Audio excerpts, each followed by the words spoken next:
Bonjour à toutes et à tous, merci d'être au rendez-vous de Faites une pause, votre magazine hebdomadaire sur RCF Sarthe. Au sommaire, aujourd'hui nous retrouverons Sandy Servant de la maison Carnuta à Jupille. Elle nous fera un focus sur la filière bois. Comme chaque mois, la librairie Tuart au Mans vous fera part de ses coups de cœur littéraires avec aujourd'hui Rémi Bécard. Puis notre sortie de la semaine nous emmènera dans les Alpes-Mancelles. Vous êtes bien sur RCF Sarthe, on file tout de suite à Carnuta. Nous sommes avec Sandy Servant, responsable développement culturel à Carnuta. Bonjour Sandy. Bonjour. Alors on vous retrouve pour ce mois de décembre afin de parler aujourd'hui de la filière bois. Et on va peut-être démarrer par définir ce que c'est. La filière bois, c'est quoi concrètement ? Oui, alors la filière bois, c'est ce qui va être, une fois que notre arbre il est coupé, qu'on a pu le sortir de la forêt, on va passer un petit peu en mode un peu plus industrialisation et on va pouvoir essayer de voir quels vont être les types de transformations qu'on va pouvoir apporter à ces arbres-là. Et pour ça, on va avoir des grandes classifications, on va avoir 3 grandes rubriques, on va dire, dans lesquelles nos arbres vont pouvoir s'engouffrer pour pouvoir être transformés. Eh bien on y va, détaillons ces trois rubriques. Ça démarre par ce qui s'appelle le bois d'œuvre. Exactement, donc ça c'est un peu la filière qui va être la plus valorisante puisque c'est celle qui va utiliser les troncs les plus beaux, voilà, les plus gros, les plus droits également, et on va pouvoir en faire du sillage par exemple. Voilà, donc ces grands troncs d'arbres, faut imaginer que ces grumes elles vont partir en scierie, elles vont être transformées, alors ça peut être en planche, ça peut être en poutre, tout ce qui va nous servir vraiment nous dans la menuiserie, les charpentes, l'ameublement. Donc c'est ce qui vraiment est le mieux valorisé. Et puis ensuite, on va avoir les deux autres catégories. Est-ce que vous les connaissez ? Ah, c'est une bonne question, mais je crois savoir qu'il y a... Alors le bois énergie, ça c'est par rapport au chauffage, mais on va peut-être en parler un peu après. Il y en a une deuxième avant. Et oui, tout à fait. Mais vous avez raison, il y a le bois énergie dont on va parler juste après, mais il y a le bois d'industrie. Et le bois d'industrie, justement, j'ai dit le bois d'œuvre, c'est vraiment ce qui va utiliser les plus beaux morceaux des arbres. Le bois d'industrie, ça va être ce qui va être un petit peu l'intermédiaire, parce qu'on va utiliser les arbres qui sont un peu plus petits, qui vont pas forcément pouvoir servir à faire des poutres, etc., mais qui vont pouvoir servir à autre chose. Alors, par exemple, on va pouvoir faire nos poteaux électriques, ou alors tout ce qui va être les piquets. Voilà, c'est des arbres de petit diamètre. Et puis sinon, ces petits morceaux de bois, ils vont quand même être ce qu'on appelle triturés, donc c'est-à-dire qu'on va un petit peu déchiqueter et pour faire notamment la pâte à papier, puisque voilà, nos feuilles de cahier viennent du bois. Donc voilà, donc on va faire surtout avec ce bois-là la pâte à papier, et puis ensuite aussi tout ce qu'on appelle les panneaux. Vous voyez très bien tout ce qui est contreplaqué, tout ce qui va être déchiqueté puis recollé en petits morceaux. Ça, c'est ce qu'on appelle le bois d'industrie. Et puis pour finir, bien sûr, on a le bois énergie, donc ce qui nous permet de nous chauffer. Donc là, on va retrouver le bois de chauffage classique. Donc généralement, ce bois-là, c'est pas forcément les gros troncs d'arbres qu'on va prendre, mais on va par contre utiliser tout le houppier, tout le haut de l'arbre, là, toutes les branches qui sont un petit peu dans tous les sens, mais qui font du très très bon bois de chauffage. Et puis aussi, puisqu'on dit très souvent, dans un arbre, en fait, tout se transforme, on peut aller jusqu'à réutiliser la sciure de bois. Alors là, qui vient aussi des scieries, qui peut venir de toutes les lames qui vont trancher le bois. On va utiliser cette sciure de bois qui va être compactée et qui va servir, par exemple, pour faire de granulés pour nos poêles. Donc, on va essayer d'utiliser au maximum tout ce qui peut se trouver dans la forêt. Et ce qu'il faut savoir, c'est que, par exemple, pour donner un petit chiffre, on va transformer 38 millions de mètres cubes de bois chaque année. Donc au final, pour la filière bois, on peut résumer un peu avec la devise de Lavoisier en physique-chimie. Rien ne se perd, rien ne se crée, tout se transforme en fait. Exactement, tout à fait. Parce que c'est vrai que même après tout ce qu'on va laisser en forêt, voilà, les tout petits bouts de branches ou ce qui va pas servir en bois de chauffage, les mini-bouts, on va les laisser en forêt et puis ils vont se décomposer. Donc, ils vont venir alimenter l'humus de la forêt. Donc, vraiment, tout est transformé. Donc, tout ce travail de la filière bois, ce travail de transformation, c'est expliqué dans l'exposition qui est toujours visible à Carnuta ? Oui, c'est vrai qu'exactement, on a une sorte de grand schéma, parce que c'est vrai que c'est plus pratique des fois sous forme de grand schéma d'expliquer un petit peu tout ça, et on arrive bien à comprendre en effet les différentes étapes où on va scier du bois, voilà, qu'est-ce qu'on peut obtenir comme matériau, une fois qu'on va triturer cette pâte à papier, puis voilà, quand on va broyer par exemple pour faire du bois énergie. Donc on a essayé en effet sous une forme de grand schéma d'expliquer un petit peu tout ça, et puis on montre aussi que selon chaque essence d'arbre, on va pas l'utiliser de la même façon. Voilà, entre le chêne qu'on va utiliser beaucoup dans l'ameublement, la charpente, etc. Le Douglas aussi, par exemple, pour les maisons. Mais bon, voilà, le hêtre, il va avoir d'autres usages, le pin maritime, etc. Donc, on essaye de montrer un petit peu aussi les caractéristiques de chaque arbre. Et donc cette exposition, elle est toujours visible du côté de Carnuta pendant tout ce mois de décembre. Et qui dit évidemment mois de décembre dit Noël et les activités qui vont avec, et des activités axées pour les enfants, pour la fin de ce mois de décembre qui approche, Sandy. Exactement, voilà. Avant la fermeture annuelle du musée, forcément, il faut profiter un petit peu des vacances. Donc là, cette semaine, les gens ont pu faire leur sapin de Noël en palette à Carnuta. Donc maintenant, voilà, la décoration de la maison est faite. Et puis, on vous propose quelques petites activités pour ces vacances. Donc, on va commencer avec le 27 décembre où on vous fera une activité qui s'appelle le musée des tout-petits, donc qui est vraiment dédiée là aux 2-4 ans. Où on leur fait découvrir un petit peu le musée et puis surtout un petit peu ce monde forestier à travers, voilà, alors on a des petits sacs à piocher où ils vont venir découvrir quelques animaux. On va découvrir aussi les objets qu'on peut fabriquer en bois, apprendre des choses un petit peu sur le végétal. Puis bien sûr, voilà, on termine en chanson avec les plus petits. Et puis en parallèle à ce musée des tout petits, pour ceux qui ont une fratrie avec des âges un petit peu différents, en parallèle, on propose un atelier qui s'appelle Chouette un hibou, donc là qui est plutôt pour les 5-7 ans, où là ça va être un petit atelier où ils vont découvrir, voilà, c'est quoi une chouette, c'est quoi un hibou, comment on les distingue, est-ce que la chouette est la femelle du hibou ou pas, voilà, on essaye de leur apprendre un maximum de choses en s'amusant. Et puis bien sûr, ils feront une petite création qui vont pouvoir ramener à la maison.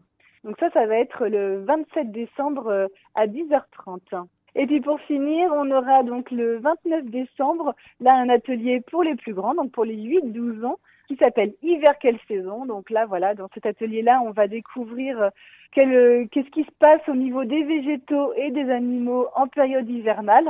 Alors même si, voilà, on a l'impression que tout le monde dort. Alors il y a beaucoup de choses qui dorment, mais il y a encore quand même quelques animaux qui s'activent. Donc on va expliquer un petit peu aux enfants les animaux qui hivernent, ceux qui sortent, et puis voilà les arbres aussi. C'est un moment où ils sont plutôt en mode repos, mais on va expliquer un petit peu pourquoi et comment. Et puis bien sûr c'est un atelier enfant, donc ils feront une création aussi à ramener à la maison. Donc ça, ce sera le 29 décembre à 14h30. Et puis toutes les équipes de Carnuta sont à la disposition du public s'ils veulent se renseigner avant de venir et de participer à ces activités. Oui, bien sûr. Faut pas hésiter, soit à nous contacter par téléphone, soit par Facebook, soit par Internet, pour avoir plein de réponses à toutes vos questions. Eh bien, merci beaucoup à Sandy Servant de nous avoir parlé de la filière bois aujourd'hui sur RCF Sarthe et des petites sorties des vacances de Noël qui approchent et qui se profilent du côté de Carnuta. Et puis, on se donne rendez-vous le mois prochain pour un nouveau rendez-vous ensemble. Même si Carnuta sera fermé, vous serez bien avec nous. Exactement. Avec grand plaisir, je serai quand même là au mois de janvier. RCF Sarthe, la joie se partage. Merci d'être avec nous dans Faites une pause. On retrouve maintenant Rémi Bécard de la librairie Tuart au Mans pour les coups de cœur littéraires de ce mois de décembre. De retour à la librairie Tuart pour une nouvelle chronique dans Faites une pause sur RCF Sarthe. Aujourd'hui, nous sommes avec Rémi Bécard, le responsable de la section bande dessinée chez Tuart. Bonjour. Bonjour à tous. Alors Rémi, avant de présenter 2 BD, vous nous présentez un premier ouvrage qui s'appelle « Souviens-toi de ne pas mourir sans avoir aimé ». C'est signé Marc-Alexandre Aubambey. Tout à fait, c'est un auteur que j'ai rencontré au Salon du Livre du Mans il y a peu. Et donc il m'a parlé de son livre Souviens-toi de ne pas mourir sans avoir aimé. C'est un grand amateur de jazz, c'est un musicien cet auteur et aussi donc écrivain. Et il a écrit là un livre qui est une composition absolument sublime Moi, j'ai même écrit un texte pour en parler, une composition sublime pour un chant d'amour éclatant de beauté, une écriture sublime pour un récit vibrant d'humanité. Alors, c'est un peu, l'idée, c'est de faire un coup de cœur un peu poétique. Pourquoi ? Parce que c'est un livre qui parle beaucoup de poésie, qui raconte l'histoire de ce musicien au travers de son père, toute l'histoire qu'il a eue avec son père. Et c'est écrit dans une écriture qui est un mélange de prose et de poésie. On n'est pas loin du slam. Et ça fait vraiment un livre qu'on lit, ou j'ai envie de dire qu'on écoute comme une musique. C'est somptueux, c'est pas difficile à lire, et on ressort de là vraiment totalement ému. C'est vraiment une très très belle histoire que je conseille vivement. Une jolie recommandation, souviens-toi de ne pas mourir sans avoir aimé. Passons maintenant à deux autres ouvrages. Là, on est vraiment dans la BD, à commencer par Franquin, évidemment, qui a fait l'actualité ces dernières semaines. On parle pas de Gaston Lagaffe, mais on parle d'un intégral qui s'appelle Idées Noires. Et alors effectivement, Franquin est connu pour son personnage de Gaston, mais à l'époque, il avait d'autres personnages, d'autres thèmes. Dans les années 70, il avait sorti Idées Noires. C'est du Franquin, comme il a dit, qu'il a trempé dans de la suie. Donc c'est un personnage qui dans la BD, et enfin ce sont des personnages qui sont tous noirs, enfin tout est noir, et on est vraiment dans quelque chose de très grinçant, de l'humour noir. Et ce qui est vraiment intéressant, c'est que ça se passait dans les années 70, toutes ces histoires, mais on retrouve toutes les questions de société qu'on vit aujourd'hui, le monde du travail, les problèmes d'écologie, tout ça est traité avec humour, hein. C'est des petites séquences d'une page, hein, des planches qui sont vraiment trop drôles. Enfin, c'est un humour qu'il faut absolument pas rater, que je conseille vivement. Il y en a pour tous les sujets, et à chaque fois, on peut pas s'empêcher de se marrer, quoi. Enfin, franchement, c'est une BD pour se marrer. On retrouve la patte de Franquin que l'on connaît. Oui. Dans les dessins, bon, il faut vraiment le voir. Hein. C'est d'une finesse, même si c'est du noir et blanc, mais c'est d'une finesse, d'une intelligence. Les personnages sont croqués avec un savoir-faire, un humour. Les sujets sont variés, donc on ne s'ennuie pas. Vraiment, une BD, l'intégrale, c'est pour moi aussi important que Gaston. Et on termine en parlant poésie et peinture avec une BD qui s'appelle Illuminé. On évoque les univers de Rimbaud, de Verlaine et de Nouveau. En fait, c'est trois artistes qui ont vécu à la fin du 19e et qui sont connus pour Rimbaud et Verlaine. Nouveau est un peu moins connu. Et cette BD a l'avantage de raconter un petit peu leur histoire, les rencontres qu'ils ont pu avoir. Et formellement, en fait, l'auteur, à chaque fois, a mis l'histoire de chaque personnage dans une couleur différente. Et donc, les trois histoires sont racontées en parallèle, hein, au haut de la page pour un des auteurs, un des artistes, le milieu pour un autre, et le troisième en bas, et on voit vraiment leur vie en parallèle, on voit quand ils se croisent, et on a comme ça, un récit de l'époque, d'une époque un peu particulière. On voit que c'est des gens qui avaient des vies vraiment à l'écart, hein, qui n'étaient pas dans le moule de la société, qui avaient des choses fortes à dire, par leur art, hein, bien sûr en poésie avec Rimbaud. Donc voilà, c'est intéressant parce qu'on fait vraiment connaissance avec ces auteurs, et on voit l'importance qu'ils ont eu à se rencontrer, à partager en fait leur vision du monde. Eh bien, merci beaucoup Rémi de nous avoir présenté ces trois ouvrages aujourd'hui, puis on se dit à bientôt sur RCF Sarthe. Oui, à bientôt et bonne lecture.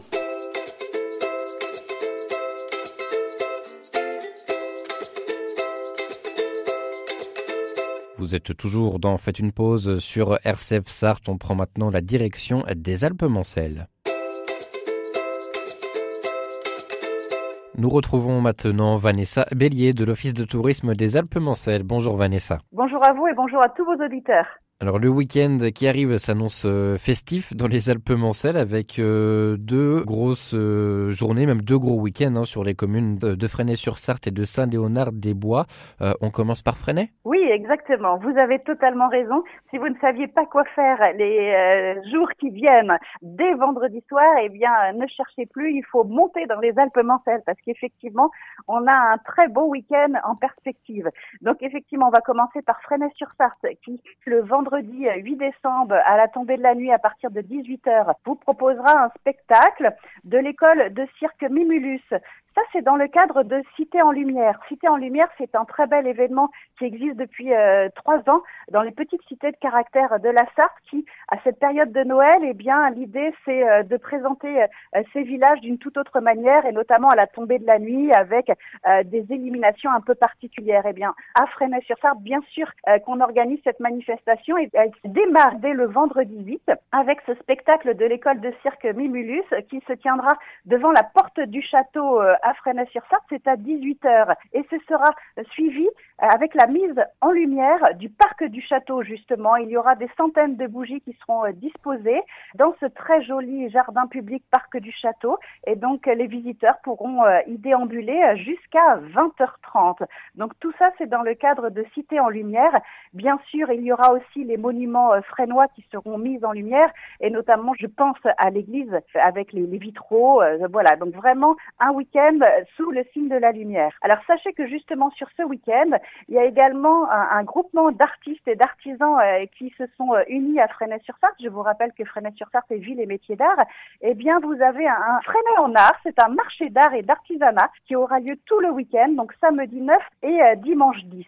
Le samedi, ce sera de 10h à 19h. Vous aurez une douzaine d'artistes et d'artisans qui exposeront à la fois dans la salle Georges Durand, c'est la petite salle dans la cour du château, justement, et également la salle Saint-Léonard, c'est une autre salle qui se trouve place Bassoum, donc juste à côté de la mairie de Fresnay. Donc parmi ces 12 artistes, vous aurez vitraillistes, mais aussi restauratrices d'œuvres, des sculpteurs, des tourneurs, des tapissiers, donc vraiment de très beaux produits qui vous seront présentés à l'occasion de ce Fresnay en art, donc ce marché d'art qui aura lieu samedi de 10h à 19h et dimanche de 10h à 18h. Et ce qui est très chouette en plus, c'est que au milieu de ce marché d'art, eh bien vous aurez aussi de la musique puisque le samedi, vous aurez un concert qui sera proposé, un concert de harpe par Cécile Branche qui aura lieu à 18h. Et puis vous aurez un autre concert qui aura lieu, lui, le dimanche.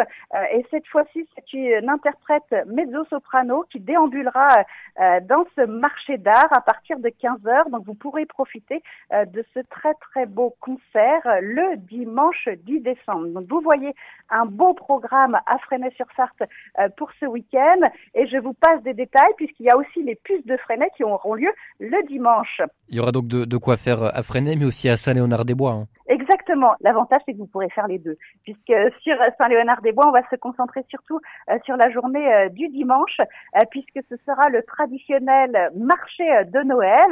Il y aura une trentaine d'exposants sur des producteurs locaux, mais aussi des artisans d'art et des créateurs. Le marché de Noël à Saint-Léonard-des-Bois, il se déroule sur la place de l'église à partir de 9h.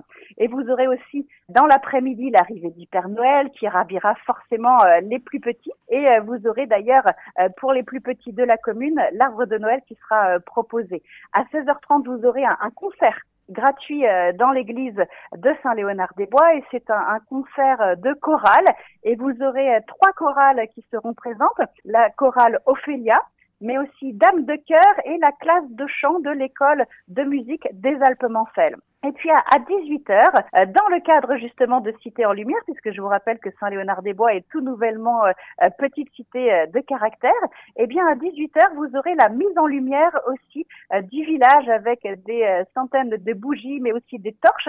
Et vous aurez d'ailleurs une retraite au flambeau qui sera proposée, accompagnée par la fanfare des Alpes-Mancelles.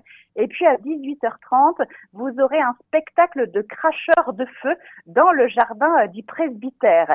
Et tout ça se finira dans une belle convivialité puisqu'il y aura vin chaud, chocolat chaud offert pour tout le public présent à l'occasion de ce très beau dimanche 10 décembre, un très beau dimanche festif. Donc vous voyez, si vous n'aviez pas trop d'idées pour ce week-end du 8 au 10 décembre, vous savez, montez dans les Alpes-Mancelles et profitez de ces 2 et 3, 4 journées très belles à Fresnay-sur-Sarthe et à Saint-Léonard-des-Bois. Eh bien, merci beaucoup Vanessa Bellier de nous avoir présenté donc ce beau week-end qui s'annonce est bien chargé pour vous à l'Office de tourisme des Alpes-Mancelles. On se dit à bientôt. À bientôt, merci beaucoup, au revoir.